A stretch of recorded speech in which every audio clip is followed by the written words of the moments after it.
This is Everything Financial Radio. We are back with Mr. Ian Gordon of the Longwave Group. And Ian, in the last segment, we started to talk a little bit in detail about the gold market. There was a news story out recently that Cyprus is now being forced to sell a good portion of their gold reserves. In the big scheme of things, the dollar amount didn't seem that large to me, or the quantity of gold didn't seem that large to me, to use maybe a more appropriate term. To what extent did that play into the recent price drop in gold? I don't think it played any part at all because, as you said, it was minuscule compared to the drop in or the amount of gold that was sold short, particularly on Friday when it was something like 400 tons sold short. I think Cyprus gold holdings are something like 1,800 tons. So it was such a tiny portion compared to the amount of gold that was sold. So it's just another sort of reason that these manipulators are using to try and sort of cover the evidence, really, of their manipulation in the paper gold market. So, Ian, moving ahead, I know that your organization has done a lot of research in comparing the Dow gold ratio. Can you give us your forecast for gold moving ahead? Well, the forecast that we've long had, I mean, originally when gold was at 250, when I originally started writing about, the gold bull market and how I believed that we were going into a big stock bear market, akin to 1929-32, and I was writing about that in 1999. So gold was at about 250, 252, and I was predicting $2,000 an ounce of gold at that time. I've since that time raised my forecast to $4,000 an ounce.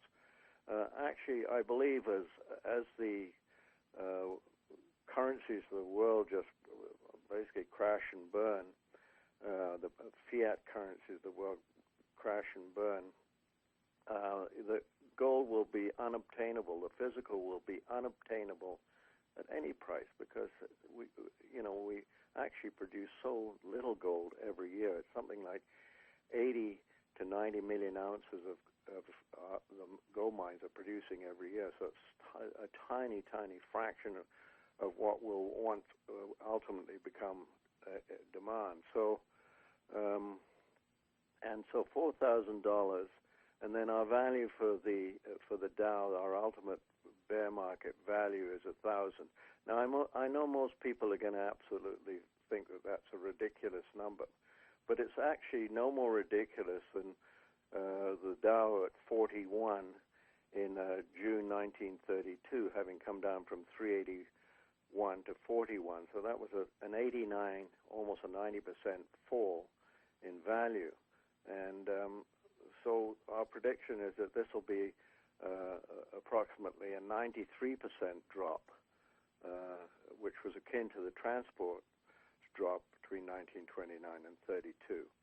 And the reason we've picked 1,000 is that the Dow tried at least 12 times to move past 1,000 on the upside, and failed at 12 times until 1983, when it finally went through 1,000 and has stayed above that level ever since. So that those resistance points ultimately become support points.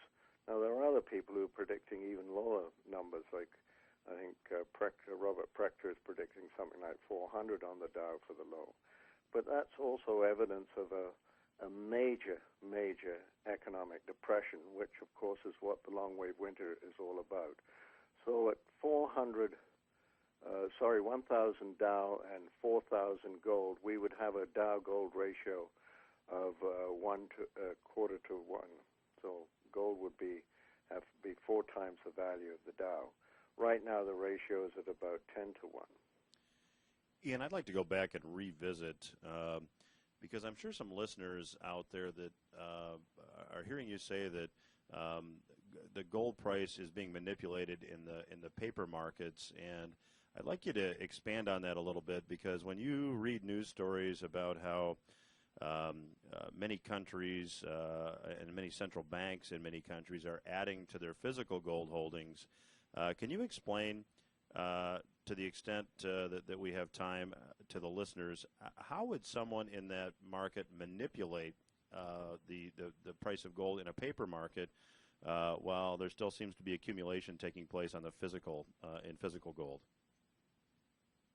I mean, the paper market trades far more in terms of tons than the physical market, so that it's very easy to manipulate the paper market simply by, and let's say most of them, virtually all the manipulation is on the downside. It's trying to control the price of gold so that you can sell short in the futures market, in the COMEX, the gold's futures market, which is simply a paper market.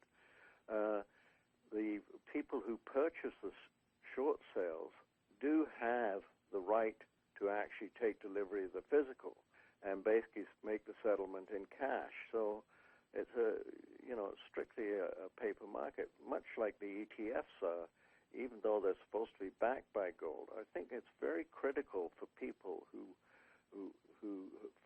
fear what's happening in the world, take possession of the physical, own the physical, don't have a paper claim on gold. And the COMEX is simply a paper market and very easily manipulated.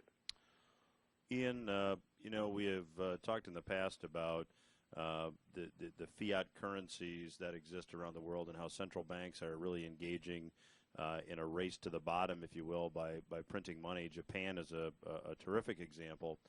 How does this money printing stop and deflation kick in earnest? What's your view? Well, I think it's just simply that the debt of the country becomes basically, I mean, the debt of the country simply becomes sort of unsustainable, and no one wants to lend money to that particular country. So Japan's been in an enviable position simply because its debt has been basically all purchased within the country itself. But once you have to rely on people outside the country, and Japan's going to have to do that fairly soon, that reliance then becomes, a question of confidence. Do people have confidence in your currency? Do people have confidence that you're going to repay the money? And if they start to lose confidence, and the best examples of that are sort of what happened to the Greek interest rates or Spanish interest rates and so on, people lost confidence and demanded much higher interest rates.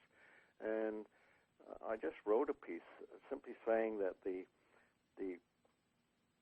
what's happening right now is very much akin to the monetary crisis that occurred between 1931 and 33. And I know we've talked about this before, but I think it bears that we the listeners review it a little bit, because that crisis was a gold currency crisis. And the Depression, governments wanted to print money, so they were forced off the gold standard system. And eventually the whole system collapsed. And it started in Europe, much as it's starting in Europe again. But this is a paper currency crisis. But it started in Europe in 1931, and Austria was the first country that was forced off the gold exchange standard system, and then moved to England, and then to Japan, and ultimately to the United States. Every country was monetary or currency was basically collapsed, and they all went. All countries then returned to a paper money system. And so we see the same sort of thing happening again today. The currency crisis is developing in Europe.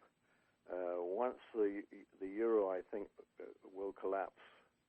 Once it does collapse, then the crisis will be extended to somewhere like the United Kingdom and Japan, and they'll collapse, and then the dollar will be there basically standing alone, but it has a massive debt problem today, unlike 31, 33, when the dollar was basically, the U.S. government had virtually no debt. and the dollar will be taken out, and then gold will come to the fore. And I'm pretty sure that China and Russia, but particularly China, are accumulating gold on a massive scale, so that when this currency crisis, the world currencies collapse, that the renminbi will be backed by gold and will return to a gold standard system. So, Ian, interestingly, it's interesting how history repeats itself. Do you have an estimate? I know the what is a lot easier to predict than the when, but do you have an estimate as to time frames in these scenarios maybe playing out? It's very hard because the governments, are so desperate to keep the game going. One would have thought that it would have been much better for Cyprus to have left the euro, but they didn't. I mean, I don't know what sort of bullying goes on to keep these countries in the system, within the euro currency. I just don't know. But eventually, something has to give, and one country has to sort of decide that they're better off to leave the euro, and then I think then the dam will burst and other countries will follow suit. So it's who's going to take the plunge first. Now, I don't know where it'll be. Maybe it'll be Portugal, maybe Italy. Who knows? But someone's going to give up, and then everybody's going to sort of follow suit. Well, Ian, we're going to leave it there. We certainly appreciate you joining us. Let me remind everyone that if you would like more information on Mr. Gordon's work, you can go to the website longwavegroup.com. And Ian agreed to the interview on very short notice due to what happened in the gold market, so I couldn't think of a better guest to have today. So, Ian, thank you for joining us. Well, thank you very much for having me. Everything Financial Radio will return after these words.